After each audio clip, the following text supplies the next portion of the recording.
Et retour donc sur l'actualité au Sénégal avec cet entretien du président Macky Sall accordé hier à 3 médias du pays pour en parler avec nous et décrypter cette interview et les réactions qui ont suivi. Serge Daniel, correspondant de TV5 Monde au Sahel. Bonsoir Serge et à tout de suite.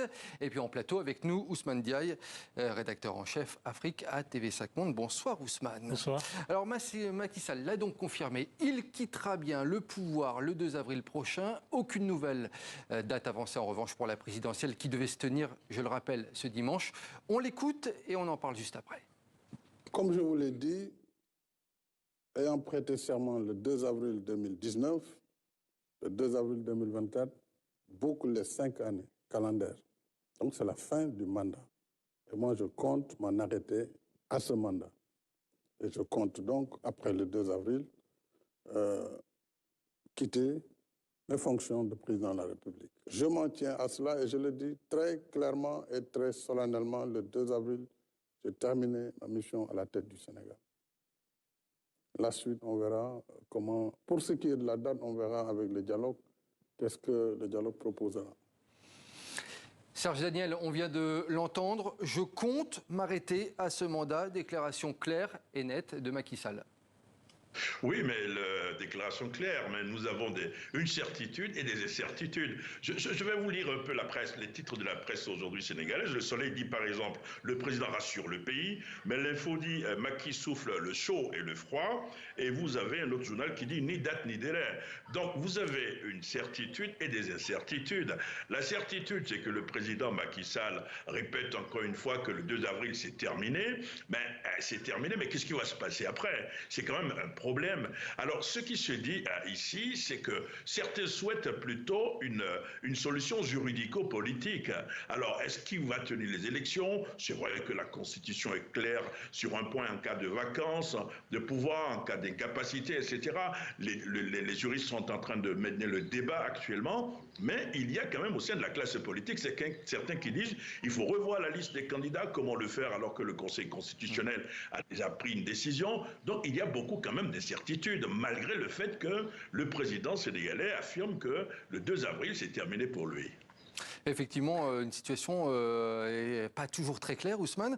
On a appris aujourd'hui que plusieurs candidats à cette présidentielle refusent en plus le dialogue avec Macky Sall. Je pense d'abord qu'il faut nuancer le propos de Macky Sall. Je pense qu'il est plus ambigu qu'il ne laisse entendre. Certes, il dit que sa mission, son mandat, se termine le 2 avril, mais plus loin dans l'entretien, il le dit. À partir du 2 avril, le Conseil constitutionnel sera consulté et il a dit aussi qu'il ne compte pas laisser le pays en rase campagne. Donc, ce qui laisse entendre l'hypothèse qu'il peut assurer lui-même la transition. Ça me paraît assez important parce que la caractéristique totale de son discours, c'est l'ambiguïté. Ensuite, deuxième chose, et ça aussi c'est un des problèmes, il renvoie l'essentiel des questions au dialogue national. Donc le dialogue national, c'est lundi, mardi. Et il dit qu'à mardi, on devrait avoir une date. Maintenant, problème, dialoguer avec qui? Parce qu'une bonne partie de l'opposition ne veut pas aller au dialogue. Aujourd'hui, 16 des 20 candidats... 16 sur 19, on le rappelle. 16 sur 19, parce qu'il y a un candidat qui n'est plus, qui s'est retiré, ne veulent pas du dialogue. Donc, la vraie question, c'est les conditions du dialogue. D'autant plus que ce n'est pas la première fois qu'il appelle à un dialogue national. Il y a déjà eu un dialogue national. Donc, avant même le dialogue national, il y a une question qu'il faut éclaircir, qu'il faut lever.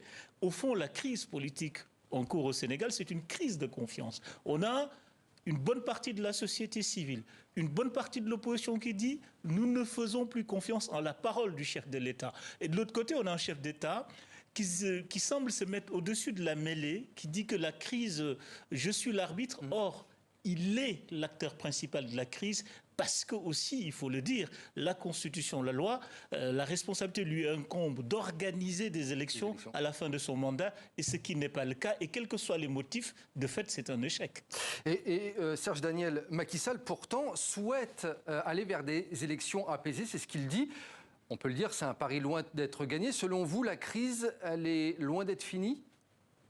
Elle est loin d'être terminée, à mon avis, la crise. Je parlais tout à l'heure de solutions juridico-politiques qu'il faut, à mon avis, pour sortir de cette crise. Mais il a en face désormais, Macky Sall, a deux oppositions. Il y a une crise dans la crise. Vous avez une crise avec la classe politique traditionnelle, notamment l'opposition, mais il y a également une crise au sein de sa propre formation politique. Mais au-delà de tout cela, il y a des candidats qui ont été recalés. Et par exemple, si le président dit, allez, le 2 avril, moi je suis parti, qu'est-ce qui va se passer? Vous avez des candidats comme Karim Wade qui espèrent revenir dans le jeu politique. Est-ce qu'avec cette décision du Conseil constitutionnel, il peut revenir?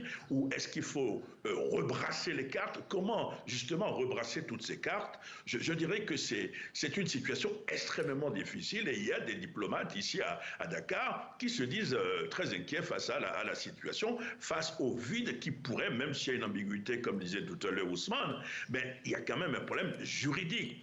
Et la solution, à mon avis, est une solution juridico-politique. Et Macky Sall, je dirais, a du pain un peu sur la planche parce qu'il a déjà la quasi-totalité des candidats qui disent « nous ne voulons pas de ce dialogue ». Qu'est-ce qui va se passer s'il n'y a pas de dialogue? Ousmane Diaye, je crois que vous êtes d'accord. Et c'est la question que tout le monde se pose. Qu'est-ce qui va se passer s'il n'y a pas de dialogue? Enfin, il a lui-même répondu, hein. Il a donné l'hypothèse que si on ne réussit pas, dans le cadre d'un dialogue, à trouver une solution, c'est le Conseil constitutionnel qui décidera. Ce qui est un paradoxe, parce que revenons au départ de la crise. Le départ de la crise, c'est quand même la remise en cause du Conseil constitutionnel. 2 magistrats, 2 juges du Conseil constitutionnel sont accusés de corruption. C'était un des éléments qui aboutit à la crise. Aujourd'hui, on note que cette question n'a pas été réglée, de la corruption des 2 juges, même s'il y a eu une commission d'enquête parlementaire, elle a été dissoute. Donc on ajoute, cette sortie de Macky Sall ajoute de l'incertitude à l'incertitude finalement. Il y a beaucoup de dossiers effectivement encore en cours. Ousmane, Serge, je voulais qu'on écoute un autre extrait de l'interview de Macky Sall, puisque parmi les autres sujets abordés lors de cette interview, la possibilité d'amnistier certaines figures de l'opposition. Écoutez. Oui, pour cela, je suis prêt à aller aussi loin pour que tous bénéficient de ce pardon et que le Sénégal aille vers ces élections de manière apaisée. Serge Daniel, comment, selon vous, interpréter cette déclaration ? Je pense qu'il y a un processus qui est en cours. Il y a l'un des médiateurs que vous connaissez qui s'appelle Aléoutine, qui livre des brides de temps en temps, et que le président de la République souhaite la libération, souhaite faire un geste. Il a commencé à aller plus loin en libérant les prisonniers, qualifiés de prisonniers politiques par leurs partisans. Je pense que ça peut être un peu constitué, si vous voulez, un dégel de la situation, mais ça ne va pas suffire. Parce qu'encore une fois, tout le monde, désormais, ici à Dakar, a les yeux arrivés sur la date du 2 avril. Ousmane Diaye, qu'est-ce qui va se passer d'ici le 2 avril, selon vous? Est-ce qu'il va falloir surveiller ce qui se passe dans la rue également, chez les opposants? Qu'est-ce qui peut se passer? Moi, je pense qu'il faut d'abord voir lundi, mardi, qui sera au dialogue national, 1. 2, il y a une question, comme Serge disait, qui est essentielle et qui va être jaugée comme... enfin, la parole présidentielle, la parole de Macky Sall sera, à mon avis, jaugée à la question de la libération des prisonniers. Ça, c'est important. Parce qu'on a... Oui, c'est important. C'est primordial. Pourquoi? Un des candidats, et pas des moindres, voire même un des favoris, est en prison. Et sa candidature a été validée. Donc, comment dialoguer en étant en prison?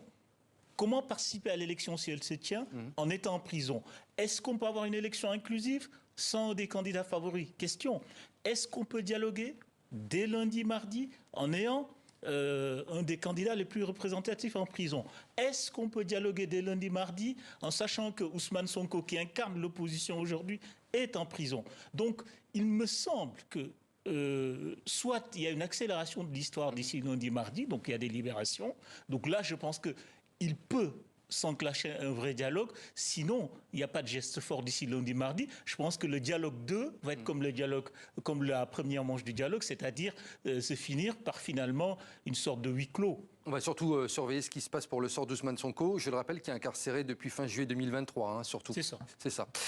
Serge Daniel, comment se comporte la rue aujourd'hui dans le pays? Est-ce qu'il commence à y avoir des manifestations, des appels au rassemblement, ou tout est calme aujourd'hui dans le pays? Je dirais que c'est un calme précaire, mais franchement, j'ai circulé tout à l'heure à Dakar, c'est plutôt calme, les bus, le TER, il y a quasiment, c'est comme si c'était une situation pardon, plutôt normale actuellement, mais c'est un calme, je dirais, précaire, parce qu'on observe quand même ce qui va se passer, de mon point de vue, le discours présidentiel, les gestes qu'il va prendre, les décisions qu'il va prendre, pour savoir ce qui va se passer. Je voulais terminer en disant tout à l'heure les images de Macky Sall que nous avons vues. Vous avez vu lors de son entretien, vous avez le poids de la responsabilité. Vous sentez le poids de la responsabilité sur son visage. C'est le rictus qu'on peut lire, ce qui veut dire que même quand il sourit, vous voyez, quand vous l'observez bien, vous savez qu'il sent qu'il y a quelque chose qui se passe et qu'il doit prendre les bonnes mesures qu'il faut pour sortir, je ne dirais pas du labyrinthe, mais pour sortir de cette situation. Et l'on suivra ça, bien entendu, ces prochains jours avec, on l'a compris, 2 jours très importants, lundi et mardi prochain. Ousmane Diaye. Merci Ousmane, merci Sej Daniel. Et nous reviendrons bien entendu sur cette interview de Macky Sall et toutes les réactions dans le Journal Afrique ce soir sur TV5 Monde.